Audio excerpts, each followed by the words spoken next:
Les nouvelles ne sont pas bonnes, les gars. Les nouvelles ne sont même pas un peu bonnes. Est-ce que vous vous rendez compte que malgré le fait que nos vaillants soldats se battent nuit et jour, abandonnent les familles à leur domicile, se battent nuit et jour pour garder nos frontières, les frontières de l'État du Sahel. Il y a une menace qui s'effraie dans l'ombre, qui vise en fait à déstabiliser l'alliance des États du Sahel, en particulier le Mali. Car d'après les petites analyses que j'ai eu à faire, c'est le Mali qui est apparemment dans le collimateur. Ils se sont rendus compte que s'ils touchent le Mali, ils vont facilement atteindre les autres pays. Tenez-vous bien. Chers camarades combattants pour la souveraineté du peuple africain, je vous salue. Si je me tiens encore ici, là, aujourd'hui, c'est pour vous donner ma petite analyse. Et je ne serai pas long aujourd'hui. C'est pour vous donner ma petite analyse par rapport à quelque chose que j'ai eu à observer. Je tiens aussi à préciser que je ne suis pas là pour favoriser le, je vais dire ça comment? Je vais dire ça comment? Pour favoriser la fermeture des États du Sahel aux autres pays. Non, c'est juste mon analyse. Voilà. Ça, c'est ce que je tenais d'abord après ça, encore ne continue.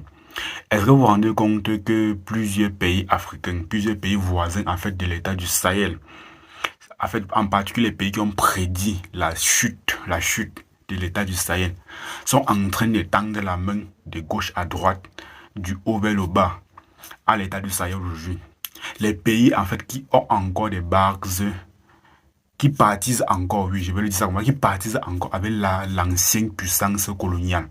Ces pays-là sont en train de tendre la main partout, partout, de partout, euh, aux pays membres de l'AES. Et ce n'est pas bon.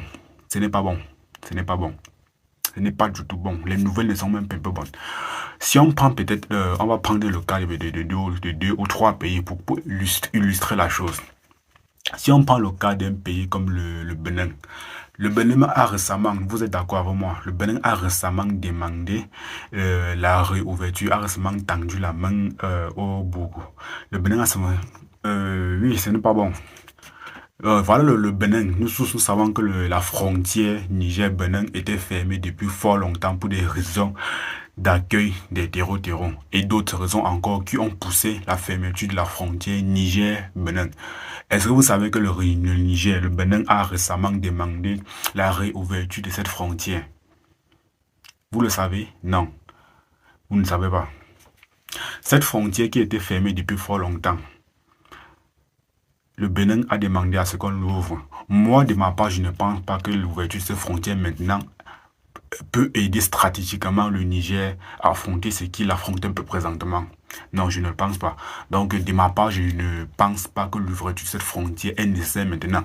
Certes, elle aide à desservir la population, mais je ne pense pas que son ouverture est importante pour le moment-ci. Maintenant, non. Moi, je ne pense pas. Ça, c'est ma pensée. Nous revenons aussi du côté nous revenons du côté de la Côte d'Ivoire. Nous revenons du côté de la Côte d'Ivoire. Oui, la Côte d'Ivoire elle-même. Nous tous ici, on sait qui est la Côte d'Ivoire. Nous, on sait qui est la Côte d'Ivoire. On sait qui est la Côte d'Ivoire. Avant d'arriver en Côte d'Ivoire, on va d'abord lever le côté de la Mauritanie. Voilà la Mauritanie qui envoie son ministre de la Défense faire le tour des pays de l'AES. Pourquoi? Pourquoi maintenant? Pourquoi maintenant? Il ne faut pas faire confiance à quelqu'un qui t'a trahi hier. S'il t'a trahi hier, il peut encore te trahir aujourd'hui, il va encore te trahir demain, il va te trahir après-demain. Pourquoi ce n'est que maintenant qu'il décide de faire le tour des pays de l'AES? Il a fait le tour des trois pays. Le Niger, le Burkina, le Mali. Il a fait le tour des trois pays. On vient du côté de la Côte d'Ivoire. Nous tous, on sait qui est la Côte d'Ivoire. On sait qui est la Côte d'Ivoire. Et jusqu'à présentement, on sait, il y a certains terroristes, il y a des terroristes qui se retranchent du côté de la Côte d'Ivoire. Et le ministre ivoirien, le ministre de la Défense ivoirien a récemment fait une sortie où il disait qu'il veut soutenir, en fait, le Mali dans la lutte contre les terreaux, tout en sachant que nous le savons ici que récemment il y a eu dans la zone d'Anéfi, certains réfugiés ont quitté l'Anéfi pour se déporter vers la Côte d'Ivoire, et c'est là-bas qui se campe, c'est là-bas qu'il se cache. Désolé pour le petit lapsus, c'est que ça me submerge. En réalité, les terreaux qui quittent plutôt du Burkina pour se reloger en Côte d'Ivoire. Donc désolé, ce n'est pas du Mali.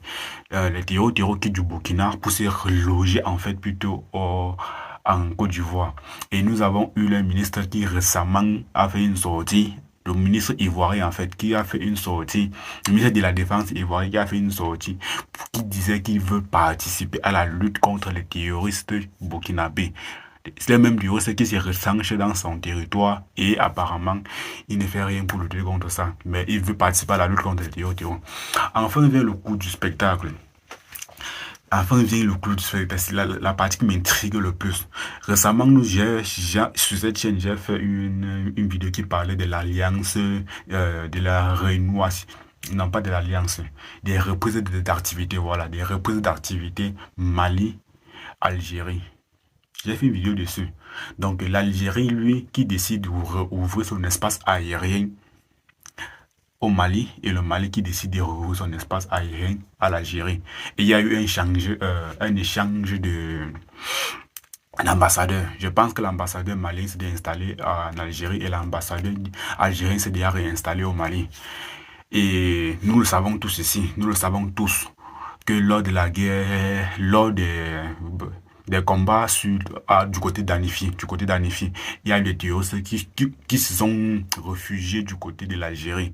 Regardez si les terroristes parviennent à se réfugier en Algérie, et c'est là-bas qu'ils font leurs soins pour revenir encore se battre. S'ils parviennent à utiliser déjà l'espace terrestre qui est surveillé là, imaginez un peu dans les airs. Il suffit juste d'un petit complice à l'aéroport et tout est joué. Aller-retour. Donc les terroristes qui de la France arrivent en Algérie, qui après de l'Algérie maintenant facilement pour entrer en France, vu qu'ils ont le libre arbitre de circuler. J'ai lu la note ici, là. La note qui stipulait que l'espace aérien Mali, oui, était ouvert à l'Algérie. Que tout avion venant ou partant de l'Algérie était la bienvenue pour cela. Donc, je l'ai fait, je l'ai dit ici, je l'ai dit. Allez-y, posez-vous une seule question, Pourquoi tout ceci maintenant? Pourquoi tout ceci maintenant? Camarades combattants pour la souveraineté du peuple africain, il faut partager la vidéo aussi pour sensibiliser. Partage pour sensibiliser. Pourquoi est-ce que les gens là veulent participer maintenant? Et si vous regardez bien, le Bénin, la Mauritanie, l'Algérie, la Côte d'Ivoire ont des positions stratégiques aux frontières de l'AES. Ont des positions stratégiques. Et ces pays-là abritent encore aujourd'hui des bases militaires avec l'ancienne puissance coloniale. Ils participent parfaitement à l'ancienne puissance coloniale. Comment voulez-vous fuir? Vous coupez les ponts avec la France et vous participez avec un pays qui est en parfaite collaboration avec la France. Comment? C'est très simple maintenant, ça devient simple. Lui, il envoie ces trucs-là à ton voisin, comme tu as autorisé les gens à la frontière, et bam, il passe de l'autre côté. Il entre chez toi sans problème. Donc, chers camarades combattants pour la souveraineté du peuple africain, je vous somme de partager cette vidéo. Il faudra que les dirigeants de l'Alliance des États du Sahel puissent tomber dessus, afin de mieux comprendre la chose. Donc je ne dis pas que je suis plus sage qu'eux, mais il va falloir une mise en garde pour nos dirigeants, car si le peuple a confiance en eux, il ne faut pas qu'ils viennent aujourd'hui détruire la confiance que le peuple a pour eux. Voilà. Camarades combattants pour la souveraineté du peuple africain, je te remercie. Je vous remercie en fait d'avoir suivi jusqu'ici là. Je vous prie surtout de laisser votre avis en commentaire, car c'est votre avis qui va nous aider à mieux cerner la situation. Je t'invite alors sur cette chaîne prochainement pour qu'on puisse ensemble débattre sur des sujets importants pour notre Afrique, Et nous retenons ensemble qu'ici on ne parle pas que de politique. Voilà. À la prochaine pour une nouvelle information ou alors pour une nouvelle sensibilisation. Big up à toi, camarade.